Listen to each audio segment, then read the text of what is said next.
Breaking news చూస్తున్నాం. మంగళగిరిలో Janasena office పై drone ఎగిరిన ప్రచారంపై స్పందించారు డీజీపీ తిరుమలరావు. అసలు డ్రోన్ ఎగిరిందో లేదో తెలియదన్నారాయన. పవన్ భద్రతపై అన్ని కోణాల్లో దృష్టి సారించామని డీజీపీ రాజమండ్రిలో చెప్పారు.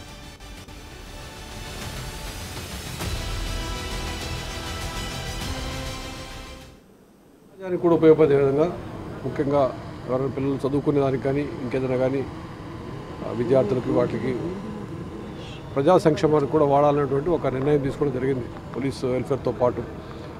సో దట్ అది మాకు చేయటం వలన ఇది అంటే ఆర్టీసీలో మేము పెట్రోల్ పంపేటప్పుడు ఇది కమర్షియల్ యాక్టివిటీ, ఇది పూర్తిగా వెల్ఫేర్ యాక్టివిటీ అనమాట. వెల్ఫేర్ యాక్టివిటీలో పోలీస్తో పాటు నాన్ పోలీసు కూడా కొంత చేయవలసి ఉంటుందని చెప్పి కొన్ని మార్గదర్శకాలు వచ్చినాయి.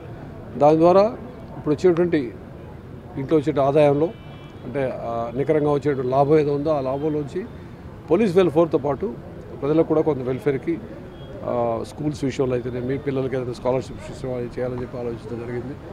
అదేవిధంగా కొంత సైబర్ క్రైమ్ కానీ ఇంకేదన్నా ప్రజలకు అవగాహన కల్పించే కార్యక్రమాల్లో కూడా కొంత అయ్యేటువంటి ఖర్చు కూడా దీంట్లోంచి ఖర్చు పెట్టడం జరుగుతుంది.